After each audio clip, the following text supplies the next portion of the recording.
మాదొక తరము, మా పిల్లలది ఇంకొక తరము. తరము వెంబడి తరము వారు ఏం చేయాలంటే దేవుని యొక్క కార్యాలను కొనియాడాలంట. ఇప్పుడు నువ్వు ఉన్నావు, మీ మమ్మీ డాడీకి పిల్లలు లేకపోతే ప్రార్థన చేస్తే దేవుడు మిమ్మల్ని మీ అమ్మ నాన్నకి ఇచ్చింది. కాబట్టి నీ జీవిత కాలంలో నువ్వు ఏం చేయాలి తెలుసా? మా మమ్మీ మా డాడీకి పిల్లలు లేనప్పుడు మేము వచ్చినాం కాబట్టి మేము ఏం చేయాలి? భయము, భక్తి, క్రమశిక్షణ, మంచి జ్ఞానం కలిగి దేవుని సన్నిధిలో ఉండడం అలవాటు చేసుకోవాలి.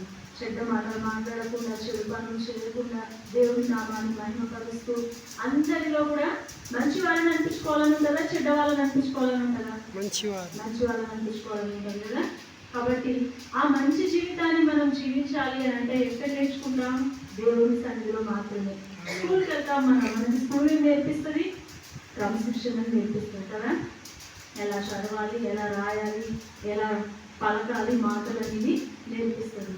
నర్సరీలో స్కూల్కి పోతే ఏమి రాని వాళ్ళని చేతికి ఒక స్లేట్ పెన్సిల్, ఒక పలకం ఇచ్చి స్కూల్కి పంపిస్తారు.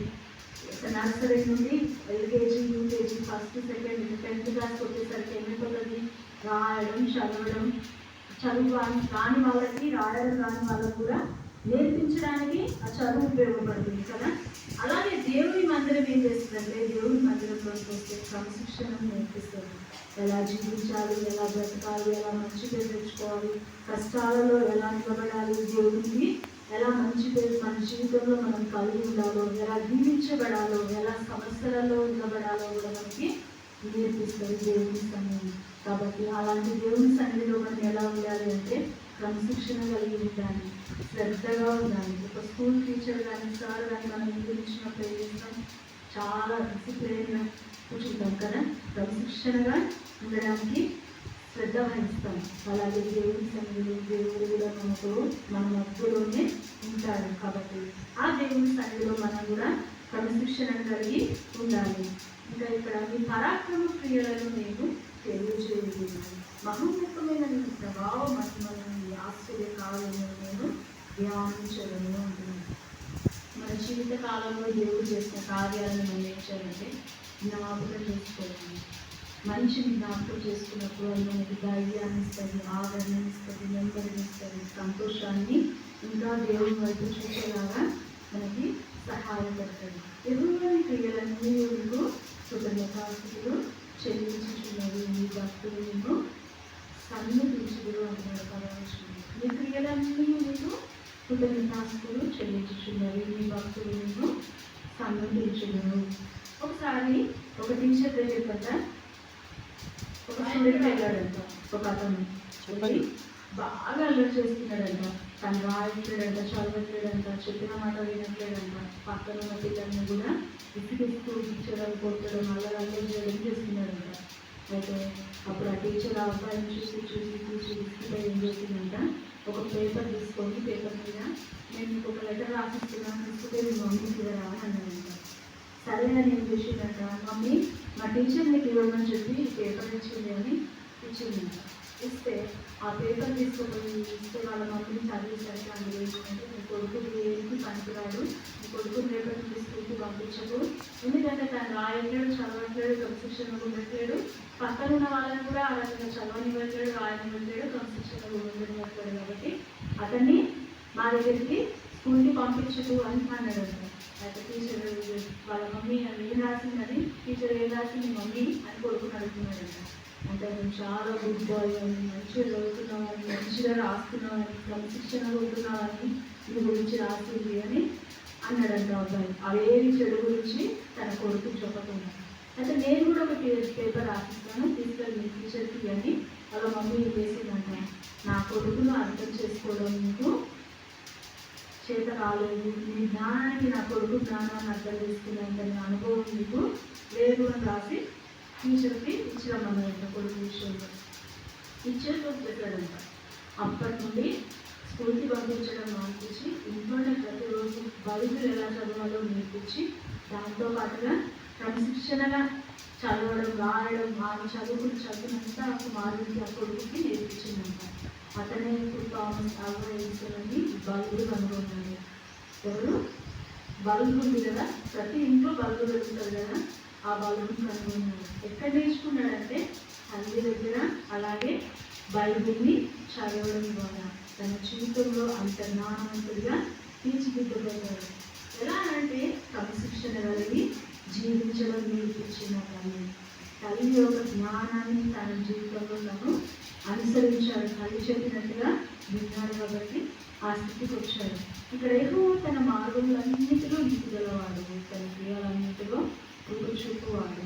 తనకు మొదపెట్టి వారికి అందరికీ, తనకు నిజముగా మొదపెట్టి వారికి అందరికీ యెహోవా సమీపంగా ఉన్నాడు అని అంటుంది. అంటే మనం ఎలా మొదలుపెట్టాలి అని అంటే, కొన్నిసార్లు పిల్లలు అడుగుతూ ఉంటారు తల్లిదండ్రులు, ఇది నాకు కావాలి. కానీ ఆ అడగడంలో కొన్నిసార్లు ముందు పట్టుబడతారు కదా, ఇచ్చే వరకు వదిలిపెట్టడం, ఖచ్చితంగా కావాలి అని అంటారు. అంటే మొదలుపెట్టడం వేరు, నిజంగా మొదలుపెట్టడం వేరు, రెండు రకాల మొదలు ఉంటాయన్నమాట. ఇచ్చే వరకు, పొందుకునే వరకు మత్తయి 7వ అధ్యాయంలో 7:7లో ఉంది, ఈ అడుగుని నేను ఇవ్వబడును, ఎదుర్కొని నీకు దొరుకుతున్నాను. కానీ ఇంగ్లీష్లో ఒక ట్రాన్స్లేషన్లో ఏముందంటే కీప్ ఆన్ ఆస్కింగ్, అంటే పొందుకునేంత వరకు మనము అడుగుతూనే ఉండాలి దేవుని సన్నిధిలో. అలా అడగడం వల్ల ఏమవుతాం, మన జీవితంలో పొందుకుంటాం. ఖచ్చితంగా పట్టు విలువని ప్రయత్నం మన జీవితంలో మనం చేయాలి. ఒక్కసారి మనం పొందుకోలేకపోతున్నాం కదా అని విసిగిపోయి అడగడం మర్చిపోవడం, అడగడం మానేయడం కాదు, కానీ దేవుడు ఇచ్చే వరకు మనం దేవుని సన్నిధిలో అడగడం నేర్చుకోవాలి. అలా మనం చేసినప్పుడు దేవుని సన్నిధిలో మనము గొప్ప కార్యాలను మన జీవితాలలో మనము చూడగలుగుతాం. మిస్సి ఇప్పుడు ఇక్కడ ఉంది కదా మా చిన్న అమ్మాయి, ఈ అమ్మాయి పుట్టే సమయంలో ఎలా ఉందంటే డాక్టర్ హాస్పిటల్లో 15 నిమిషాల కంటే ఎక్కువ బ్రతకలు అని చెప్పిందన్నమాట. ఎందుకంటే ఆమెకి ఊపిరితిత్తులు సరిగ్గా ఎదగకుండానే లోపల శ్వాస పీల్చుకోవడానికి కూడా సరిపోయేంత శక్తి లేకుండానే పుట్టింది బాబా. 9 నెలలకే, 9 నెలల కనీసం 15-20 రోజులు అయ్యాక పుట్టాల్సింది, 9 నెలలకే పుట్టింది. అయితే ఆ సమయంలో డాక్టర్స్ ఏమన్నారంటే, ఈ పాపని ఆపరేషన్ చేసి బయటకు తీసుకున్నాం కానీ 15 నిమిషాల కంటే ఎక్కువ బ్రతకదు. ఆ లోపు ఇదని చిన్నపిల్లల హాస్పిటల్స్ వేరే ఉంటాయి, ప్రత్యేకంగా హాస్పిటల్కి తీసుకెళ్ళాలి. ఆ హాస్పిటల్లో ఆ అమ్మాయికి ప్రత్యేక ట్రీట్మెంట్ ఇస్తారు. మళ్ళీ ఇక్కడ నుండి అక్కడికి తీసుకెళ్ళడానికి కూడా ముక్కులో నుంచి ఆక్సిజన్ ఆమెకి పైపుల ద్వారా అందుతూనే ఉండాలి. లేకపోతే ఆ పైపుల నుండి ఆక్సిజన్ ఆమెకి అందకపోతే కనుక పాప చనిపోతుంది అని చెప్పారు. చెప్పినప్పుడు మేము ఒకటే ప్రార్థన చేసుకున్నాం. అర్ధరాత్రి నేను ఒక్కరాని, నాతో పాటు మన 2 రోజులు హాస్పిటల్కి వచ్చాను. నా భర్త కూడా అక్కడికి హాస్పిటల్కి రాలేదు. అమ్మనేమో ఇక్కడ ఉంది, పెద్ద అమ్మాయి ఏమో మా అత్తయ్య మామూలు ఉంది, బాబులు కొంచెం వేరే వాళ్ళు ఎదురున్నారు, పెద్ద పిల్లల దగ్గర. అలాంటి క్రిటికల్ పరిస్థితుల్లో అర్ధరాత్రి, ప్రభువా ఈ పాప బ్రతకాలన్నా చనిపోవాలన్నా అది నీ చేతుల్లో మాత్రమే ఉంది, నువ్వు మాత్రమే చేయగలవు ఏదైనా అద్భుతం అని ప్రార్థన చేసుకున్నప్పుడు, నేను మీ ఖమ్మం హాస్పిటల్కి తీసుకెళ్ళినప్పుడు అక్కడ 10 రోజులు ట్రీట్మెంట్ ఇచ్చారు.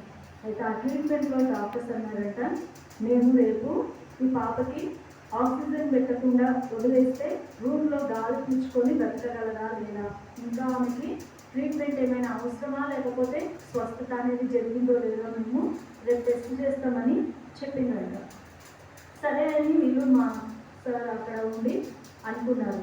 కానీ రేపు ఉదయం ఆక్సిజన్ పైపు తీసేసి చూస్తాము అని అన్నదానికి నైటే ఊడిపోయిందంట. మీకు ఆక్సిజన్ పైపు ఊడిపోయి అందులో మంచిగా ఆమె శ్వాస పీల్చుకుంటుంటే, మార్నింగ్ లెగ్స్ వెళ్ళినాక కంప్యూటర్లో ఆ శ్వాస ఎట్లా పీల్చుకుంటుంది, ఆమె శుద్ధంగా పీల్చుకుంటుందా లేకపోతే ఆక్సిజన్ పైపుల ద్వారా వెళ్తుందా అనేది ప్రతిరోజు ఆమె ఒకటి రీడింగ్ అట్లా రికార్డ్ అయి ఉండేదంట. అది తీసి చూసేసరికి అసలు మేము ఎవరైనా ఆమెకి ఆక్సిజన్ పైపు ఇవ్వకపోయినా అదంతా అదే ఊడిపోయింది. మళ్ళీ తన సొంతంగా శ్వాస పీల్చుకోవడం అనేది జరిగింది. దేవుడు మీ పాపను బతికించుకో అని అన్నాడంట డాక్టర్. ఒక చాలా సంతోషం అనిపించింది. ఆ అక్కడ నేను హాస్పిటల్లో ఉన్నప్పుడు ఒకటే ప్రార్థన చేశాను, ఏమంటే బ్రతికితే మీ సన్నిధిలో మీ సాక్షిగా ఉంటుంది, ఒకవేళ చనిపోతే అది మీ నామానికే ప్రభువా. దేవుని సన్నిధిలో ఆ రకంగా తీర్మానించుకున్నప్పుడు దేవుడు ఆమెను బ్రతికించి ఇప్పటి వరకు మళ్ళీ హాస్పిటల్కి వెళ్ళే సమస్యలు ఏవి రాకుండా ఆరోగ్యంగా ఉంచారు. ఎందుకు చెప్తున్నానంటే, మన జీవితంలో మనం దేవుని మీద దృఢమైన విశ్వాసాన్ని, నమ్మకాన్ని మనం కలిగినప్పుడు, నిజంగా మొరపెట్టడం మనం నేర్చుకుంటే మన మొరని దేవుడు ఏం చేస్తాడు తెలుసా, తప్పక వింటాడు, తప్పక మన సమస్యలో మనల్ని విడిపిస్తాడు, మనల్ని బలపరుస్తాడు. ఇక్కడ నా జీవిత కాలం అంతయు నేను వారు స్థుతించడం అంటున్నాను. నేను బ్రతుకు కాలం అంతయు నా దేవుని కీర్తించడం అంటున్నాడు. 146 రెండవ వచనాన్ని చూస్తే, అంటే మన జీవిత కాలం అంతా కూడా మనం ఎలా ఉండాలి అంటే దేవుడికి స్తుతించేవారుగా, కృతజ్ఞతాస్తుతులు చెల్లించేవారుగా, దేవుని నామాన్ని మహిమపరిచేవారుగా మన జీవితంలో మనము అలవాటు చేసుకోవాలి. అన్ని కలిగి ఉన్నప్పుడు దేవుని మహిమపరచడం కాదు, ఏమీ లేనప్పుడైనా మహిమపరచగలగాలి.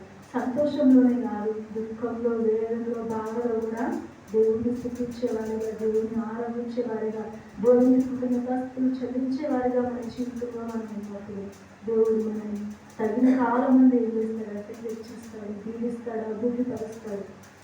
స్టార్టింగ్లో కొంచెంగానే మనం ఉండొచ్చు, కానీ బట్టి మనం ఏం చేస్తాడు, మహాభివృద్ధిని పొందిస్తాడు. కాబట్టి మన జీవిత కాలంలో మనం దేవుడి సన్నిధిలో ఏం చేయాలంటే, నీ క్రియలన్నీ నీకు కృతజ్ఞతాస్తుతులు చెల్లించుచున్నవి అని అంటున్నాడు 10వ వచనంలో. నీ భక్తులు నిన్ను సంతోషించుదురు అని అంటున్నాడు. అంటే దేవుడు మన ఎడల చేసిన కార్యాలను బట్టి మనం ఏం చేయాలి, కృతజ్ఞతలు తెలియజేయాలి దేవునికి. దేవా, ఈ రోజు బ్రతుకున్నాం, ఈ రోజు నీ సన్నిధిలో ఈ విధంగా కూర్చొని నువ్వు మనకు ఇచ్చిన ఆరోగ్యమే, నువ్వు మా ఎడల కలిగిన నీ యొక్క కృపనే, అందుని బట్టి కూడా నీకు ఏం చేస్తున్నానంటే కృతజ్ఞతాస్తుతులు చెల్లిస్తున్నాను మనం దేవుని స్తుతించేవారిగా ఉండాలి. యెహోవా పడిపోయే వారిని అందరినీ ఉద్ధరించేవాడు, కుంగిపోయిన వారిని అందరినీ లేవనెత్తువాడు. సర్వజీవుల కన్నులు నీ వైపు చూచుచున్నవి, తగిన కాలము నీ వారికి ఆహారం ఇచ్చుచున్నావు. నీవు నీ గుప్పిల్ని విప్పి ప్రతి జీవి కోట్లను తృప్తిపరచుచున్నావు. ఆయన గుప్పిలు విప్పినప్పుడే ప్రతి జీవి కోరిక తృప్తిపరచబడతాడు. ఒక సైంటిస్ట్ పరిశోధనలు చేసి చెప్పింది ఏంటంటే, మనిషి అంట భూమి మీద ఉన్న పక్షులు ఉన్నాయి కదా, ఆకాశ పక్షులు, రకరకాల పక్షులు ఉన్నాయి. మానవులందరూ, ప్రపంచంలో ఉన్న మానవులందరూ కలిస్తే కూడా ఒకరోజు భూమి మీద ఉన్న పక్షులన్నింటికీ కూడా ఆహారము పెట్టలేదంట. ఎంత గొప్పవాళ్ళైనా, ఎంత కోటీశ్వరులైనా, ఎంత ధనవంతులైనా కూడా భూమి మీద ఉన్న ప్రతి జీవికి భోజనాన్ని కూడా, ఆహారాన్ని కూడా పెట్టలేదంట. అంటే దేవుడు వారికి ఏం చేస్తున్నాడంటే, ప్రతి జీవికి, ఆకాశంలో ఎదురు పక్షులకే కానీ, భూమి మీద తాకే పురుగులకే కానీ, ఈ భూమి క్రింద ఉండే ప్రతి జీవులకే కానీ తగిన కాలంలో వాటికి తగ్గట్టుగా ఆహారాన్ని ఇస్తున్నాడు. ఆ రకంగా ఇచ్చే దేవుడు మన జీవితాలను కూడా ఖచ్చితంగా తృప్తిపరుస్తాడు, మనం కూడా బలపరుస్తాడు. మన జీవితాల ద్వారా కూడా దేవుడు మహిమపరచబడతాడు. కాబట్టి మనము మన జీవితంలో నేర్చుకోవాల్సింది ఏమిటంటే కృతజ్ఞతాస్తుతులు చెల్లించడం. ఎలాంటి సమయంలోనైనా, ఏ స్థితిలోనైనా మనం దేవుడి సన్నిధిలో స్తుతించడం, ఆరాధించడం మనము నేర్చుకోవాలి. మన జీవిత కాలం అంతా కూడా దేవుడి నామాన్ని మహిమపరుస్తూ దేవుడి చిత్తాన్ని నెరవేర్చే వారిగా ఉండాలి. ఇక్కడ 20వ వచనం, యెహోవా తను ప్రేమించు వారిని అందరినీ కాపాడింది, అయితే భక్తిహీనులందరినీ ఆయన నాశనం చేయండి. తను ప్రేమించి వారిని అందరినీ ఏం చేసేవాడంట, ఆయన కాపాడే దేవుడుగా ఉన్నాడు. మన జీవిత కాలం అంతా కూడా మనం దేవుని కాపుదలలో ఉండాలి అని అంటే, ఆయన్ని ప్రేమించే వారుగా మనం ఉండాలి. ఆయన్ని ప్రేమించడం మనం నేర్చుకుంటే ఆయన దేవుడు, మన దేవుడు మనని కాపాడే వ్యక్తిగా మనతో కూడా ఉంటాడు. ఈ వాక్యం దేవుడు దీవించి మాటలను దేవుడు ఇంకా జీవితాలలో నెరవేర్చాలి.